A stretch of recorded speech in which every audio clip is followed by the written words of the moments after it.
imposter syndrome? You can drop it in the comments. And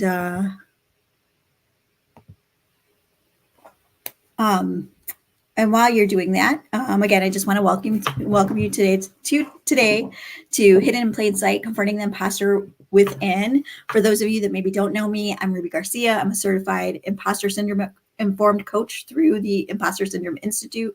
I just got that certification back in June after going through 35 hours of additional training around imposter syndrome. And I am the founder of Not Solutions and your Latina leadership coach. And I primarily work with high-achieving first-gen Latina leaders who want to increase their visibility, build their confidence, and expand their influence. I'm absolutely thrilled to have you here today. So let me know if you're listening. Let's see. Righty. Who do we have on the line with us today? While you're dropping that in the chat, I want to let you know about an exciting opportunity that I have next week. And you've probably heard me say it before, but again, I'm going to bring it up. Is that next week is the LinkedIn Visibility Challenge. This is the first time that I've ever held a visibility challenge, or any challenge for that matter, of the sort. So this is going to be a new experience for me, but I really keep getting these messages from different folks that they want to increase their visibility. If you've ever been scared to show up online, but you really want to, or maybe you just don't know what to start, or you don't know what you have to say, or maybe you're trying to look for a new job or generate some new clients or develop yourself as a thought leader, this is going to be a place for you to do all of that. So next week is the LinkedIn Visibility Challenge. It starts on Monday and it will go through Friday. And here's what you need to know about it, okay? It's going to be daily at 1 p.m. Eastern Time. It's going to be live on Zoom. There's not going to be a recording, so you have to show up, right? This is all about showing up. And so you are going to be in the practice of showing up live on these calls. I'm going to give you a quick mini teaching, maybe, I don't know, somewhere between 20 and 30 minutes. Then I'll do some question and answer and some coaching. I'm going to give you a daily challenge that you're going to use. We're going to have accountability structure set up. And the best part of all this is that we're going to be doing it together. We're going to be doing it in comunidad. And we're going to leverage our cultural strengths, which is, collectivism. And we're going to go through this process of learning and growing together. So if you haven't yet registered for that, the link is on my LinkedIn page, or you know what, just make it easier. You can DM me Visibility Challenge and I'll send you the link. And actually, let me just go ahead and drop that link into the comments here too, so you can see that. Give me 1 second while I do that. Katie, it's good to see you. Thanks for joining. All right, this is the link for the Visibility Challenge next week. I'm going to drop it in the chat here. Then let's see, Visibility Challenge.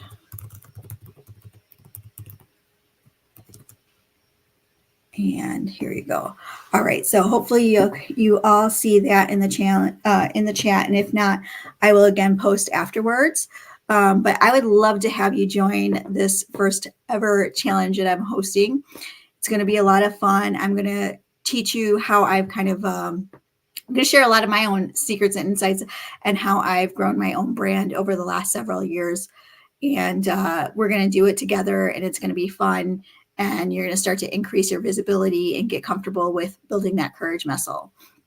So thank you again for everyone who's showing up. As I mentioned, if you're just joining in, this is my first time doing a live in the evening time. I usually do them at Wednesdays at 1, but I knew that we had some things going on. We were at the Real Madrid game last night.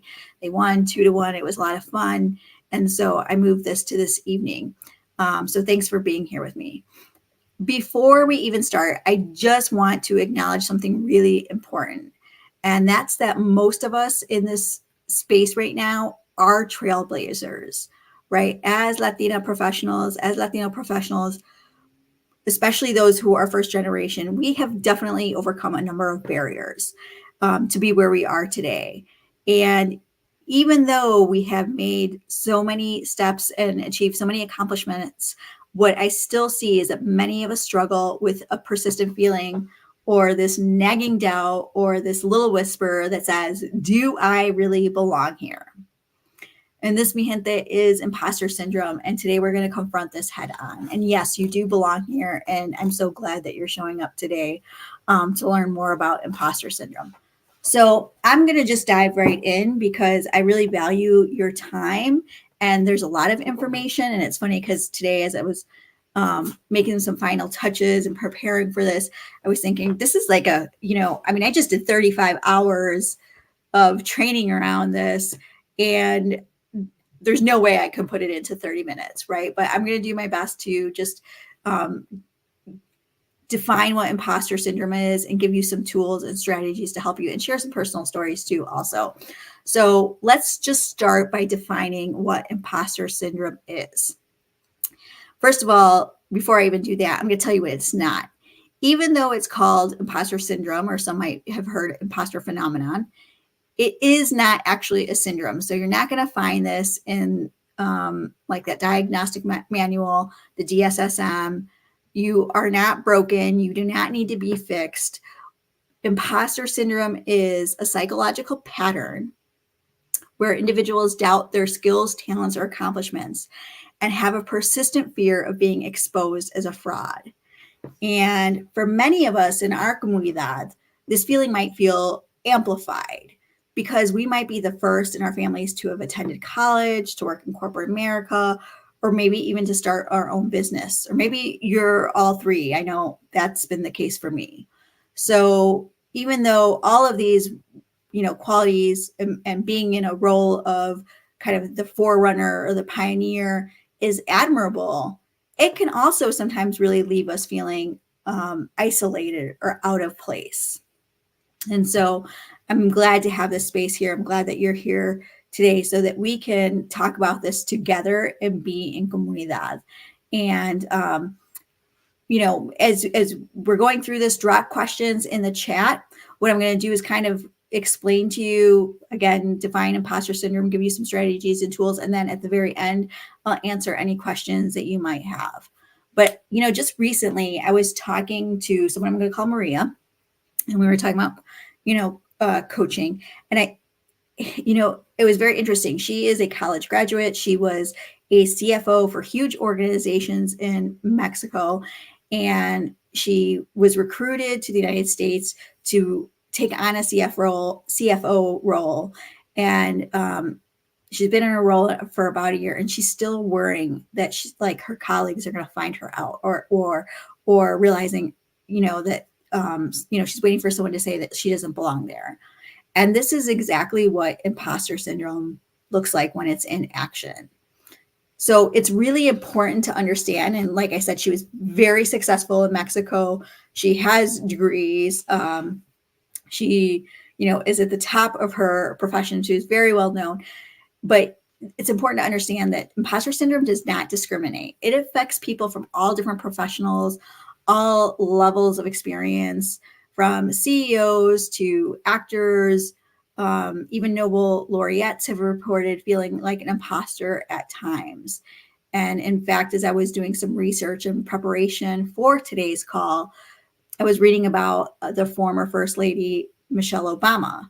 And in an interview in 2018, right before her book or her memoir, Becoming, was coming out, she was asked how she felt about being a symbol of hope. And she told her audience that it made her feel more like a fraud. And her words, to quote her, said, "I still have a little bit of imposter syndrome and never really goes away that you're actually listening to me. It doesn't go away, that feeling that you shouldn't take me seriously. What do I know?" And this is Michelle Obama who said this. She said, "I share this with you because we all have doubts in our abilities, about our power and what power is." Penelope Cruz is another example. She said, "Every time I feel like I'm making a movie, I feel like it's my very first movie. And every time I have the same fear that I'm going to be fired." And I'm not joking. Every movie, the first week, I always feel like they could fire me. And Natalie Portman is just another example. She became a Harvard student, and even 12 years after her graduation, she still talks about feeling insecure about her own worthiness. And she has to remind herself that there's a reason why she's there. And she actually went back to Harvard to speak at the commencement, to make the graduation commencement. And she said she felt like she was back back to our freshman year where she felt like she was going to make a mistake. And so I want to just share these examples because these are all people who are successful in their own right, but still struggle with imposter syndrome. And as I go through this today, know that there's a lot of information about imposter syndrome out there. And, as I mentioned, I just went through my imposter syndrome certification. And so a lot of the information I'm going to be sharing with you is research that is directly from Dr. Valerie Young, who has been studying imposter syndrome since the 1980s. And the way that she's defined imposter syndrome, and I heard different definitions, but I really like the way that she breaks it down. And she breaks it down into 3 different areas. And so the 3 components, this is what you need to know. So if you're writing things down, this is a good time to write it down. The 3 components of imposter syndrome are: number 1, it's the ability to internalize your own accomplishments. So it's diminishing or downplaying your own success, right? Not being able to internalize that. Number 2 is like you're externalizing your success. So maybe you're saying that, oh, like I just got lucky, or I was in the right place at the right time, or like, you know what, anybody could do it. If I can do it, anybody could do it. It's easy. Or maybe you got a job because you knew someone. And so instead of saying that you earned that spot, you're saying things like, oh, I had a connection, and that's why I got the opportunity. Or even dismissing it and saying like, oh, I got this opportunity because someone liked me, right? So those are the ways that you externalize your success. And the third component is feeling like you're going to be found out. If you've ever felt like that, just say, I felt like that in the comments. Let me know that you have felt that too. And I know that I have as well. And I'll share that story in just a minute here. But here's the thing that I want you to know. You are not alone. Imposter syndrome is part of the human experience. And people feel it all across all genders, professions, industries, races, all of it. It is a normal part of the experience. And that's why I wanted to talk about this today. It's important for you to know that you are not a fraud. Back in April, I was speaking at the ASE Summit about imposter syndrome. And it was the first time it was a couple firsts for me. It was the first time that I'd been asked to speak about imposter syndrome. And number 2, it was the first time that I was speaking from the stage. I've moderated a panel the previous year. I have done a lot of virtual events, virtual speaking events, but it was the first time really being on a stage. And I was having massive imposter syndrome. Like all these thoughts were going on through my mind. Maybe they made a mistake. Maybe they couldn't find the person they wanted. I know someone who wrote a dissertation on this. Just all these negative thoughts. And I had to bring it back and realize, oh my gosh, I'm having imposter syndrome as I'm going to be speaking about imposter syndrome. And so when I got on that stage, I actually shared the experience that I was having. And it was because the moderator had actually asked me to share of an experience when I had imposter syndrome. And I said, oh my gosh, I'm having it right now. And that, I kind of laughed and it drew a laugh from the crowd. And in that moment, I realized because of my vulnerability, we were going to have a really powerful conversation. And I knew that they weren't laughing at me, but they were laughing with me because it's a very human experience. And so today we're going to have a very similar, open and vulnerable, honest conversation about imposter syndrome, this kind of silent battle that many of us face as Latina and Latino professionals. And I think one of the things that we need to take away is there's something really powerful about knowing that you aren't the only one going through this experience. So just know you're not the only one. I want to talk about some of the sources that can contribute to imposter syndrome feelings. And there's a lot of different reasons why folks might have feel like they're dealing with imposter syndrome feelings. It could be early messaging or experiences or expectations that we learned through our family. So, for example, you might have heard things like, you have to be better than everyone else. Like as a Latino, as a person of color, you have to be better than everyone else. You have to be able to prove yourself. You have to prove that you belong there, you're worth it. Or it could be messaging that said like, education is a pathway to success. And so the best way to success is to become an engineer, a doctor, a lawyer, or some type of profession is kind of more a leader esteemed profession. And so you may have picked up messages like this. There might be some other messages from your childhood that you could have played into your imposter syndrome. For me, even, and I can't actually even say it was, sometimes I talk about feeling like an imposter in my own family. And I don't know that it is actually imposter syndrome, but I will tell you, being one of four siblings, but being the only one from my mom's first marriage, being that both my parents were Mexican immigrants, my siblings are mixed with my American dad, I felt a lot like the outsider. So even for me, I even felt like the imposter in my own home at times.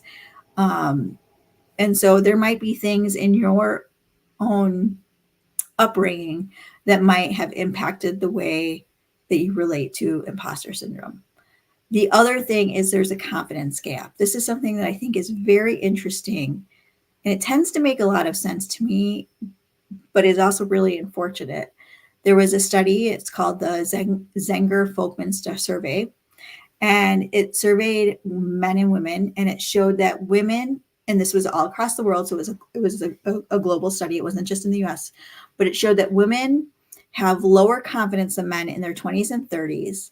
And then in their mid 40s and 50s, it starts to even out. And it doesn't actually peak until women hit their 60s. And I think that's really eye-opening, because what if we could give a woman in their 20s the confidence that a 60-year-old has? Like, we shouldn't have to wait till we're 60 years old to reach our peak confidence. And it's, I laugh, although I don't know that it's completely funny, because I've said to many folks, this is actually my birthday month, and I'm going to be turning 47 this month. And when I talk to younger women, especially, I talk about like, oh, 40s are great. I love my 40s.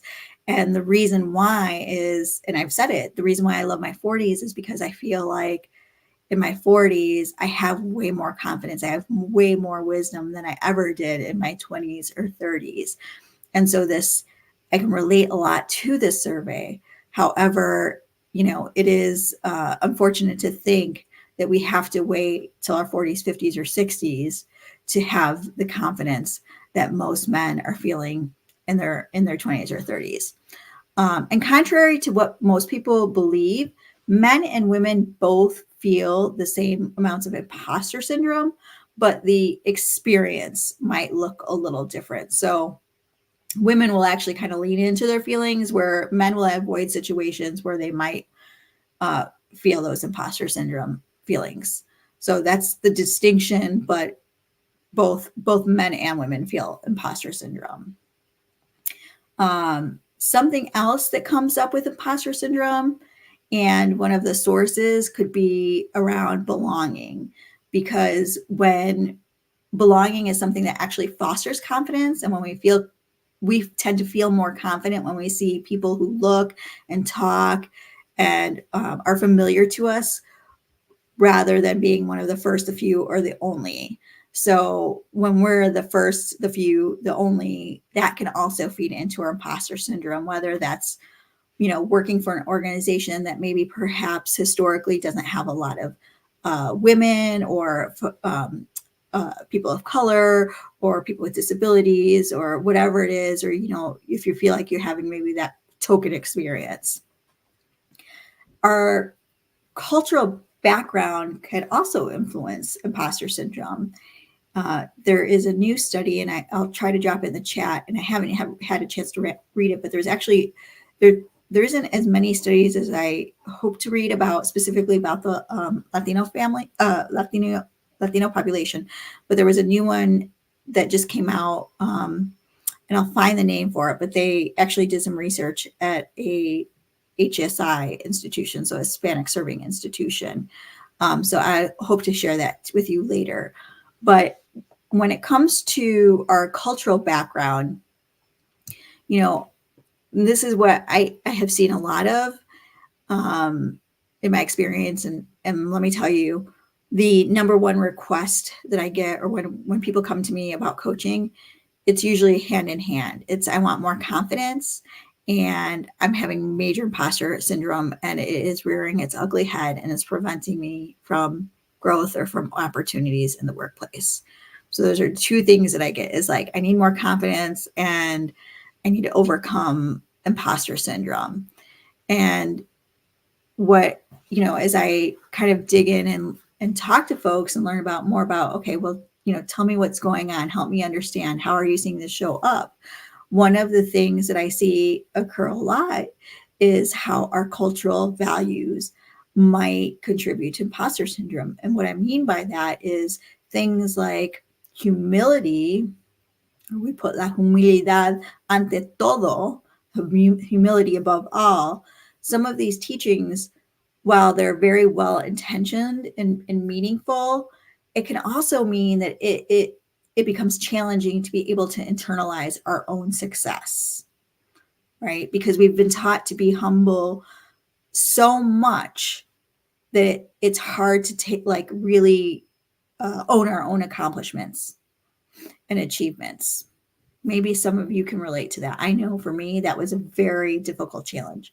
Not so much anymore, because I've done a lot of work around it, and I've learned you can actually be humble and confident. It isn't an either or situation, but there can be duality that exists. And so that's the way I look at it. But for many of us, that can be a challenge just to overcome the humility. There's also a lot of pressure if you're first gen. And we can take a look at Sonia Sotomayor, who sits on the U.S. Supreme Court. And she is a good example. She came from poverty. She ended up going to Princeton. She was at the top of her class. And she described her experiences at being at Princeton like she felt like she was in another world, right? She says for the first year, she did not speak up at all, because she was just waiting for someone to tap her on the shoulder and tell her that she didn't belong there. And she really lacked any role models. And that was very difficult for her as a first gen. She was the first to even go to college, and then think about going to an Ivy League. I had one coaching client who was an amazing attorney, not just an attorney, she was a managing partner. She had her own law firm. And she faced imposter syndrome because her story didn't fit in like everybody else's story. Her journey was different than other folks. And part of the work that we did was just really leaning into her story and for her to own her story. And it was also looking at why she might feel that way. And part of it is that only less than 2% of Latina, of attorneys are Latina. And so we worked together to build her brand, to build her voice. And she did all of that very successfully, and has even started speaking and doing some other incredible work. But it wasn't even, and I loved working with her. But here's the thing. She certainly did not need me to do that. She had already accomplished everything. All the power was within her already. What I did was just help her to recognize that which was already there. And that was my role. So recognizing some of these root causes or these sources of why imposter syndrome might be creeping up is really important. I also just want to caution you, because it's great to be curious about and look at, I love to talk about narratives and where we adopt some of the narratives that we do and rewriting narratives. But I also want to say that you don't have to know where it comes from, right? I don't want you to get stuck there. Be curious about what messages you might have heard and know that it's necessary, and know that it's not necessary in order to move forward. Okay. And also, as I think about Michelle Obama and Sonia Sotomayor, the other part of being first gen or being in the place of first that can be challenging is that you might also feel an immense pressure because you're not just representing yourself, but you may feel like you're representing your community, right? And so there's an added layer of pressure there that others might not be able to relate to. All right. So now that we understand what imposter syndrome is and some of the cultural context and some of the sources of imposter syndrome, I want to talk about strategies to overcome it. One is just acknowledging your feelings. There's a saying that I should say, in coaching often, and I know others use it too. Name it to tame it. So the first step is to recognize that what you're experiencing is imposter syndrome, and name it. Because when we can acknowledge these feelings, then you are in a position to empower yourself with it too.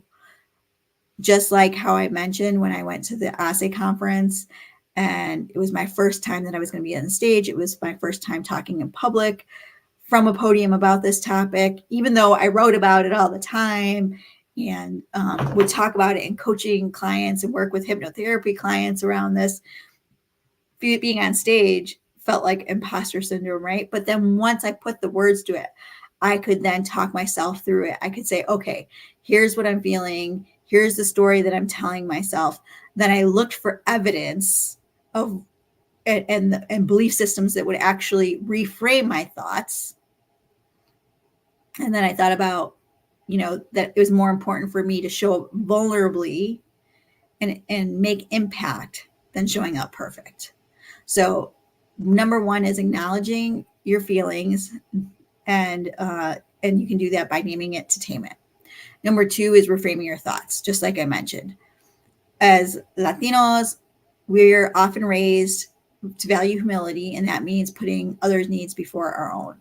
So that can look like, or we might think, who am I to take up space? Or do I really deserve this promotion? Yes, you do. Yes, you do. And yes, you can take up that space. When you start catching yourself thinking these things, I want you to, rather than thinking about who am I to take up space, I want you to ask yourself the following question: who am I not to take up space? Right? And then try reframing it and thinking about, like, I have unique experiences and perspectives that are going to add value to this role. Mindy, I'm not sure if it's Kelling, the actress, her response is, and I'm going to be kind because we're on LinkedIn, but she says, why the F not me? That should be your motto. Why the F not me, right? And if you know me in real life, you'll know that I'm kind of a cursor. So that really resonated with me. The third thing that you can think about is redefining competence. And I'm not going to get into this. This is much more in depth, and we don't have the time, but there are 5 competence types. And what that means is this is how you relate to competence. There's the perfectionist, the soloist, the expert, the natural genius, and the superwoman or man. And redefining competence is one of the fastest ways that we can grow. Redefining competence is one of the fastest ways that we can grow confidence. And so here's an example. I tend to lean towards an expert type. In other words, I love certifications. In order for me to feel like I'm competent, I want to be able to show a degree or a certification or a class or something to prove that, like, I've learned it all, right? That's just kind of my MO.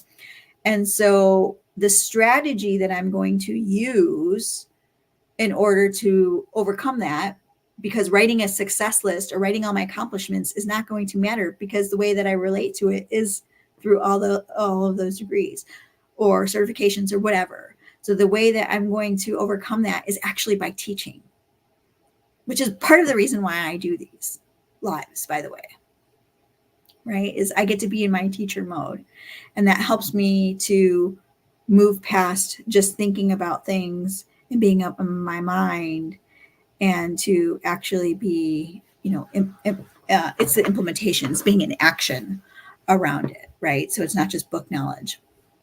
And the other thing I'll say here is it's great to identify a couple strengths that you have that you're good at. So identify what are 2 or 3 superpowers or strengths that you just excel at. Then identify maybe the 5 to 7 or 8 things that you're pretty good at. They're competencies you're pretty good at. You might even be great at them. And then just let go of whatever else. Like, realize that whatever else you suck at, that's okay. And if you want to know more about those 5 imposter types, I'm actually going to drop this in here.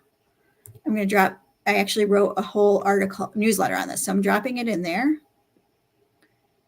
And you guys can see, you can read the article, and you can see you can define what imposter syndrome, which imposter you identify with the most, or how do you relate to imposter syndrome, or the imposter feelings, I should say. And in that article too, it'll give you strategies for how to overcome it, right? Because what works for one type may not work for another type. The next thing is embracing your cultural background. I love what America Ferrera says. If I ever write a book, I want America Ferrera to endorse it, because she is just my shiro. So I am just manifesting it and putting it out there.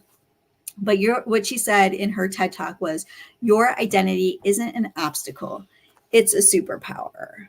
So I want you to remember that your accent, your bilingual skills, your cultural understanding, your unique experience and perspective is valuable, especially in today's global environment. So many of us as first gens, we kind of come from this mindset of scarcity, or even a deficit mindset. And what I want to tell you is focus on what you do have. Know that you have cultural capital. Leverage that to your advantage. And then next, find a mentor support group. I'm always talking about comunidad. We are on here on this live, connect with each other, support each other. Find people that are going to understand your experiences. So a lot of organizations have ERGs. I love ERGs. There are student organizations. There are organizations I love, like ASE has been a great partner of mine. And I've gone through that program. I've led that program. I absolutely love ASE. There are other terrific organizations, Alpha, Prospanica, Latinas in Tech, Shippy. Like, look into these organizations, find a mentor through there, look for sponsors, get involved, be involved in the comunidad, right? You can give and know that it's some way it'll come back to you too, right? But come from a place of giving first, because generosity begets generosity. And then the other thing is just practicing self-compassion. This is an ongoing journey. So just be kind to yourself. If you make a mistake, you're human. Treat yourself with the same compassion that you would treat a friend. Next is taking on new challenges. Possibility lives outside of your comfort zone. Like, every time you step out of your comfort zone and succeed, you are building more and more evidence against your imposter feelings. So be brave and do the thing. And remember that progress is more important than perfection. And then lastly, just let's normalize conversation around imposter syndrome. Don't ruminate about it, but instead let's uplift each other. If the feelings are really having an impact in your career, really holding you back, then I really recommend talking to a therapist or a coach. I've done this multiple times. I've worked with therapists, I've worked with coaches. And, ask talk to other people. What strategies have you found most helpful in overcoming imposter syndrome. And I would love to work with you. I learned 15 new amazing tools to help clients overcome imposter syndrome through the certifications I went through. And I would love to work with you if it's something that you're struggling with. And if you want to know what that looks like, drop me a DM, let's talk, or book a call on my calendar. And so I just want to close by sharing a short story about a personal experience that really illustrates how I use some of these strategies. And this was about maybe about 7 years ago now, actually. I had applied for a pretty prestigious fellowship, and the application process was intense. It was the most intense process I had ever been through. It was 7 months long. And on one of the final days, it was a selection day. And so all these people from different backgrounds were brought into selection day for a final day of interviews, case studies, mock interviews, role plays, group role plays. It was like a whole big deal. And I got there and I found myself in a room of incredibly accomplished candidates, all vying for these 10 roles. Okay. And there was, I don't know how many people were in the room, to be honest, at this time. Maybe there were like 30, 40 people in the room. I don't really know. It started off with like several hundred people and then kept dwindling down every step of the way. But let's just say there was around 30 people at least. And there were people who, I took some notes because I was thinking about this earlier. There was a congressman candidate. There was an attorney who ran a legal clinic. There was a gentleman who worked in Iraq doing some incredible work. There was a Yale graduate who ran a nonprofit in Africa. There was a Harvard graduate. And then there was me. And then there was me. And I don't say that as like, oh man, that's shameful. I knew who I was and I believed in myself. And even though I was in this room with these amazing people that had, honestly, I was a first gen. It took me 10 years to get my bachelor's degree. I probably should have a PhD by then. My journey was not like theirs, but it doesn't matter. I knew I belonged in that room. And I knew that my voice mattered. And, I was convinced that I was meant for this role. And I showed up as confident as I was. And I just didn't focus on them. I focused on what I had to leverage in my experiences. And some of them might have had fancier degrees than me, but I had something that they didn't. And that was perspective. It was experience. It was a different point of view because my life experiences were different. And I was one of 10 selected for that amazing opportunity. But if I hadn't done the internal work to get to that point, I might have let imposter syndrome run the show and would have never even given myself a chance. But again, I was one of the 10 selected for that. And that experience really taught me about challenging my thoughts. When I caught myself doubting myself, I challenged the thoughts. I looked for evidence to make sure that this was to not ignore, but just realize that my feelings could change and look for evidence to support my belief system. I released perfectionism or comparison, and I just focused on what I could bring. I celebrated my success. And when I say this, I mean, literally after that selection day, I wrote myself a thank you note. And I wrote myself a thank you note. And I said, you know what? I'm so proud of you. I'm so proud that you showed up and did your best, no matter the result of what happens out of this fellowship. And I still have that note somewhere. Because I've kept that because as a reminder of just who I was being in that moment. The other thing that I did was I focused on the impact, not perfection. And even when I do these talks, I know I'm not perfect, right? But what I realized is if it was about being perfect, I would probably never show up. Speaking is not my natural talent. It's something that I have to work towards. I have to put a lot of effort in. And being an introvert requires a lot of energy of me. But what I think about is Can I provide value? Can I deliver meaningful content? Can I make an impact? And I would rather do that messy and imperfect than not do it at all. So that impact becomes way more important to me than showing up perfect. And the last thing is just be brave and do the thing. So don't let imposter syndrome be the thing that gets between you and your destiny, right?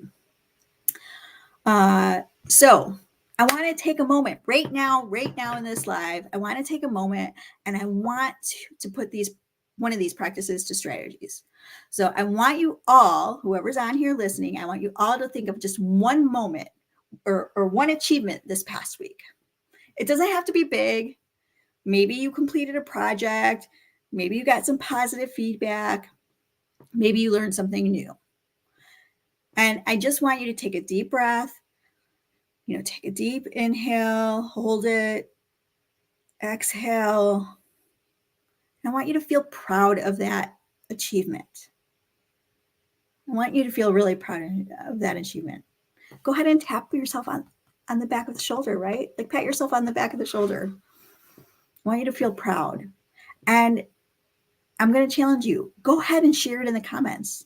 Go ahead and share what is the thing that you did this week that is an achievement for you. And again, it doesn't have to be big or small. It could be, you know what? I didn't criticize myself for one day.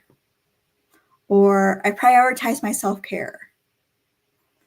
Or I learned something new. Whatever it is, go ahead and post that. And I want you all, this is again, always about fostering community. So I want you to like, and I want you to support each other, and I want you to comment each other, and I want you guys to give each other kudos, because that's really important that we do that. It's always important to first validate ourselves, right? Because we don't ever want our validation to just be external validation, because then we count on that and we seek that. We need to have that first that self-validation first, and then have that external validation too. So as we wrap up our session today, I want just to impart this thought to you. Again, imposter syndrome is just part of the human experience. It doesn't have to define your journey. And remember that every room that you walk into, you belong in, right? Your unique experiences, your unique perspectives, those are all of your strengths. And when you start owning your accomplishments, you allow other people to do that as well. Let me tell you, the inner work never ends. It just evolves. I find myself in situations still where I feel like imposter syndrome is creeping up. And, I'm constantly doing this work every time I step out of my comfort zone. And I feel like, oh my God, who am I to be doing this? I have to say to myself, who am I not to do this? Right? And I have to celebrate my own achievements too. So this is ongoing work for all of us. And every time we step out of our comfort zone, we might feel some of those imposter feelings creep up, and that's okay. It's, again, we normalize this experience. But I want to thank everyone for joining me today. Don't forget, the next week is the Visibility Challenge. Every single day, 1 p.m., we'll gather together on a private Zoom call. We will talk about how to increase your visibility on LinkedIn. I'll give you some of the strategies that I use. So I'll be giving you some of my playbook. We'll be talking about cultural scripts, how those get in the way. We'll be talking about starting a newsletter. I've had great success with my newsletter. In fact, about every week, I probably have 30 new followers just through my newsletter alone.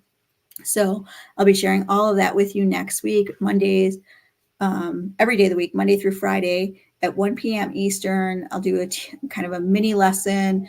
We'll do Q&A, personalized coaching, and then I'll give you a challenge, and we'll have an accountability structure set up. So if you haven't registered for that, do that.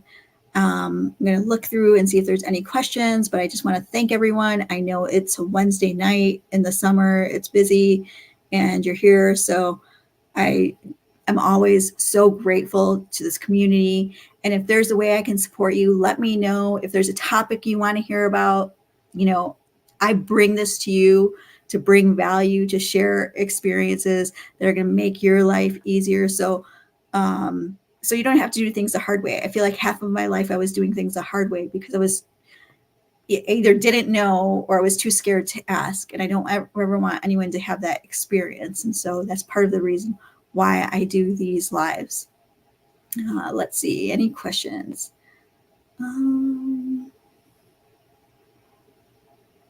Yes, you wait for the perfect time, it'll never come. That is absolutely right.